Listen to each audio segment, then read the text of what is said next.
ভেবেছিলাম এইটে যে বিষয়টাকে নিয়ে আমি ভিডিও করতে এসছি, সেই বিষয়টাকে আনবই না।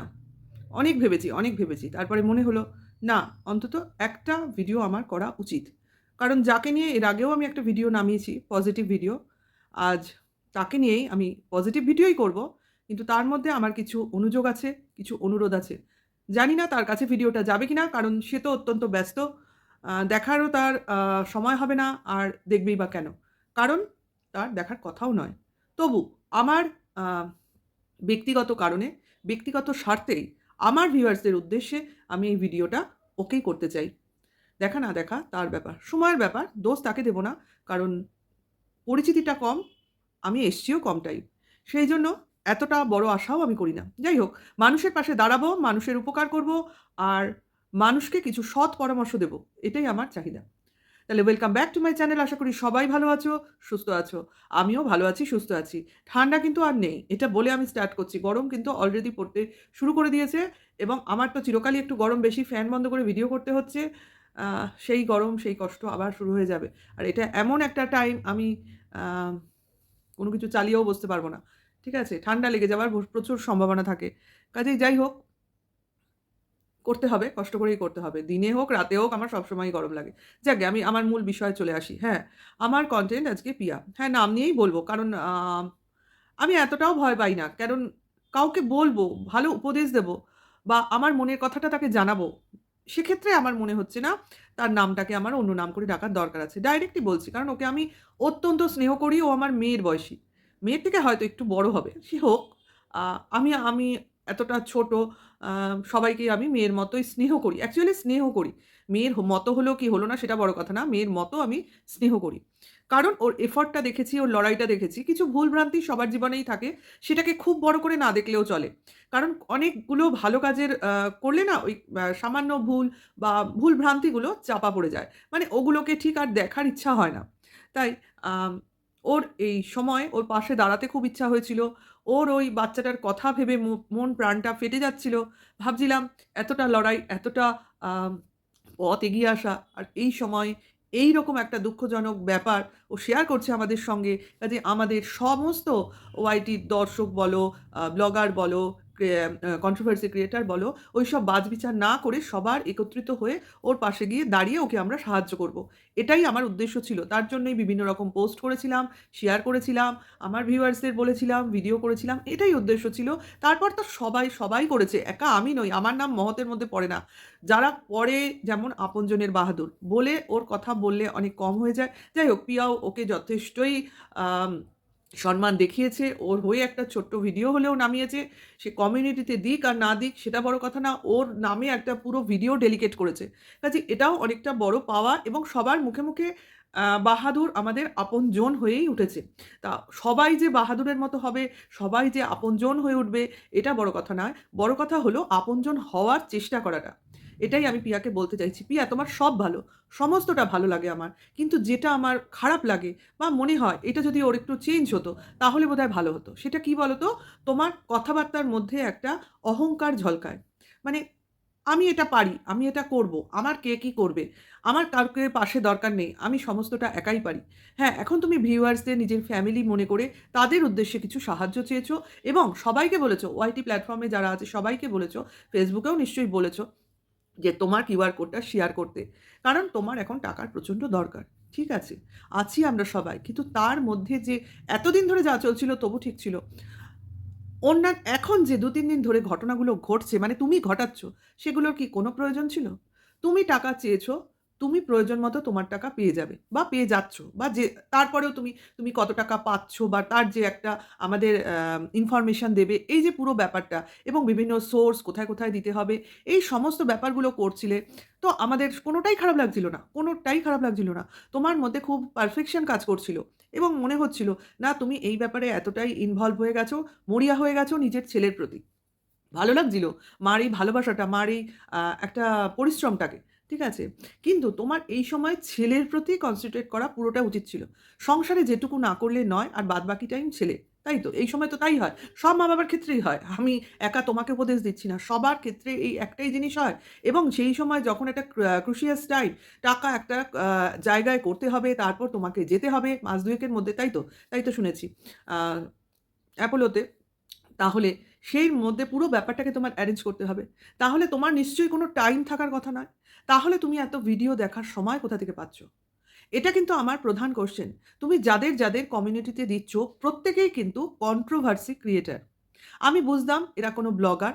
আমি বলতাম না কিচ্ছু। কিচ্ছু না। কারণ ব্লগাররা তোমার মুখেই শুনেছি যে যারা ব্লগিং করে তাদের চ্যানেল কিছুদিন পর চলার পর একটু ফ্রিজ মতো হয়ে যায়। সেই সময় যদি তাদের কমিউনিটি না দেওয়া হয় তাহলে চ্যানেলটা আবার দৌড়ায় না। এটা তোমার মুখেই শুনেছি। তোমার অনেক ভিডিওতেই তুমি বলেছ এবং তুমি বলো যে এইগুলো করার জন্য তোমার কাছে অনেক লোক আসে এবং তুমি তাদের হেল্প করার চেষ্টা করো এবং তার মধ্যে অনেকেই তোমার নিন্দামন্দ করলে তুমি সেইগুলোকে নিয়েও ভিডিও করো। কাজে এই সমস্ত ভিডিও কিন্তু আমাদের দেখা।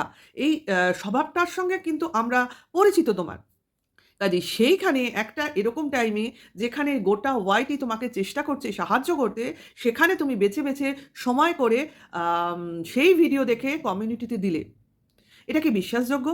আমার তো বিশ্বাসযোগ্য মনে হচ্ছে না যে তুমি কারোর ভিডিও দেখেছো, তারপর তোমার সেটা ভালো লেগেছে, তারপর তুমি সেটা তোমার কমিউনিটিতে দিয়েছো। এটা তো আমার মনেই হচ্ছে না।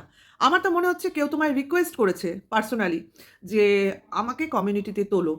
কাউকে ডাউন করার জন্য। মনে হচ্ছে আমার। কারণ এটা একটা দলগত লড়াই চলছে। অনেকদিন ধরেই চলছে, সবসময় চলছে। ওআইটিতে ক্রিয়েটরদের মধ্যে এটা চলেই। কিন্তু তুমি একজন সাধারণ ব্লগার। ব্লগারের সে যে পজিশনেই থাকো, ব্লগারই তো, সাধারণ ব্লগারই। ঠিক আছে? হ্যাঁ, তোমার ফেস ভ্যালু আছে, তোমার অনেকগুলো সাবস্ক্রাইবার আছে, মেনে নিলাম। কিন্তু এই কন্ট্রোভার্সি ওয়ার্ল্ডে তুমি কি করছো? তোমার তো এখন প্রবলেম, তোমার তো এখন ছেলেকে নিয়েই কনসেনট্রেট করার কথা। সেখানে কন্ট্রোভার্সি আসছে কি করে? তাহলে তুমি ১ম এ কিউআর কোড না শেয়ার করে এই কন্ট্রোভার্সি করতে। কন্ট্রোভার্সির জন্য তোমার ভিউ আপ করতে এবং সেভাবে তুমি টাকা কামাতে। তাহলে তুমি একদিকে কিউআর কোডও শেয়ার করবে, মানুষের সহানুভূতিও নেবে, আবার অপরদিকে কন্ট্রোভার্সি করে বিতর্কিতও হতে চাইবে। এটা কি কোনো ম্যানার্স এর মধ্যে পড়ে? এটা কি কোনো একজন যার সেলফ রেসপেক্ট আছে, এরকম মহিলার ক্ষেত্রে কাম্য? এই ধরনের ভিডিও যেগুলো আমরা করছি, যে কথাগুলো তোমার শুনতে হচ্ছে বা আরো হয়তো ভবিষ্যতে হবে যদি না তুমি নিজেকে কন্ট্রোল করো। যাদের তুমি কমিউনিটিতে দিয়েছো, খুব সুন্দর তাদের মুখের ভাষা। আমরা তাদের দেখে অভ্যস্ত, দেখেছি, এখনো দেখি। কি ভাষা এদের? কি ধরনের ল্যাঙ্গুয়েজ এরা ইউজ করে? এরা কোন পারপাসে করছে? তোমার পাশে থাকার জন্য করছে?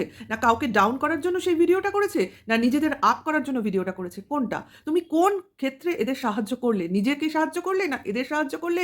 না কাউকে ডাউন করার জন্য সাহায্য করলে? তাহলে এই লড়াইয়ে তোমার কাজ কি? এই সময়ে? উত্তর তো দেবে আশা করি। এই নোংরা কনস্পিরেসির মধ্যে তুমি কেন? তোমাকে তো আমরা ভাবিই না এখানে। তোমাকে তো কোনোদিন ভাবিনি। এখানে যেমনভাবে আমরা ইনসাইড আউটকে দেখি, যেমনভাবে আমরা পশ প্যালেটকে দেখি, যেমনভাবে আমরা মিতু তানিশকে দেখি, যেমনভাবে আমরা আকাশ পাপড়িকে দেখি, তোমাদেরও সেভাবেই দেখি। আরও আছে নাম, আমি সবার নাম এই মুহূর্তে মনে করতে পারছি না। তাহলে সেইখানে তুমি এটা কি স্টেপ নিলে?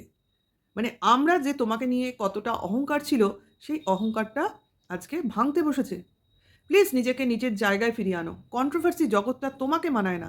অন্তত এই মুহূর্তে তো মানায় না। ছেলেটার কিউরিটি আগে। ওকে আগে সুস্থ করা প্রয়োজন। পয়সা মনে হয় তোমার যথেষ্টই হচ্ছে, হবেও। কারণ আমাদের দেশে বা বিদেশে সহৃদয় ব্যক্তি কিছু কম পড়েনি। ২ মাস সময়, এনাফ টাইম। অনেকগুলো টাকা জমেছে। তুমি নিজেই বলেছ। সমস্ত টাকা একসঙ্গে করলে তোমার নিজের রোজগারের টাকা আছে। তুমি রোজই কিছু না কিছু রোজগার করছো। তোমার ভিউজ এর জন্য করছো। তারপর তোমাদের গাড়ি আছে। গাড়ি ভাড়া দিয়ে চালিয়ে যেভাবে হোক, জমি থেকে হোক, ইনকাম তো আছে। একদম ইনকাম নেই তা না। তারপর সর্বোপরি তোমার হাসব্যান্ড আছে যে কিনা খাটাখাটনি করতে পারে। তাহলে সেখানে তোমার এই ধরনের কন্ট্রোভার্সি কি কাজে লাগছে? যারা কন্ট্রোভার্সি করে বাঁচে তাদের কথা আলাদা। কিন্তু তুমি কেন তাদের দলে নাম লেখাচ্ছ? হ্যাঁ, তুমি কন্ট্রোভার্সি দিলে আমাদেরও লাভ। এই যে ছোট ভিডিও আমরাও নামাচ্ছি, নামাবো। কিন্তু তোমাকে নিয়ে করতে চাইছি না। তোমার স্নেহের জায়গাটা কিন্তু আলাদা। থাকে না? কাউকে ফেভারিট, কাউকে ফেভারিজম এসে যায় কারোর প্রতি। সেই ব্যাপারটা কাজ করে।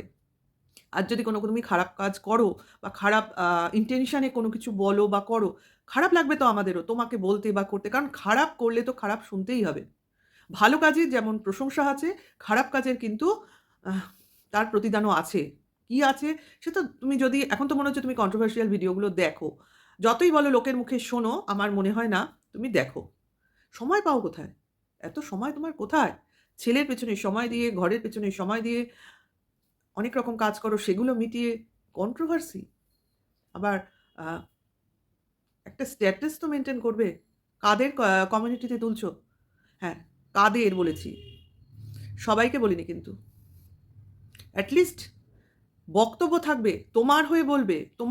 কমিউনিটি মানেটা কি? আমি যাদের ভালোবাসি, মানে আমার রুচিটা আমি প্রকাশ করি। আমার কমিউনিটিতে আমি এই ধরনের লোককে চাই, তাই তো?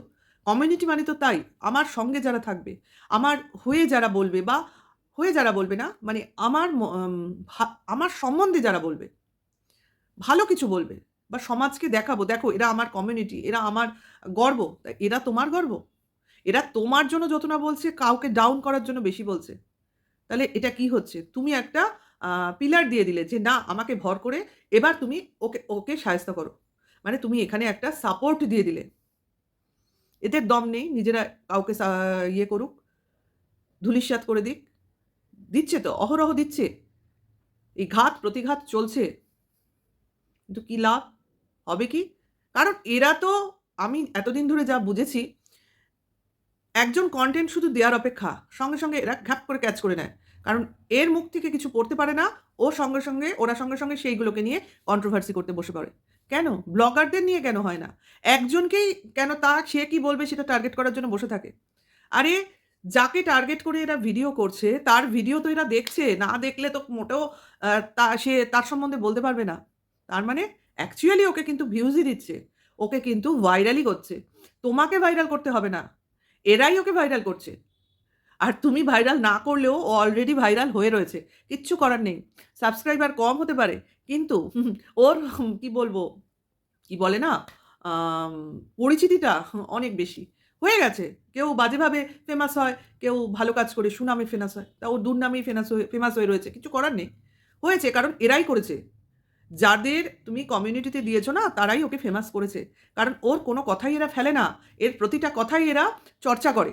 কাজেই ওরা যেই চর্চা করে, ওদের ভিউয়ার্সরা গিয়ে একে দেখতে বসে। এটাই হচ্ছে। এইভাবেই চলছে। এটা একটা চেইন মার্কেটিং। যাই হোক, তোমাকে এর মধ্যে আমরা দেখতে চাইনি।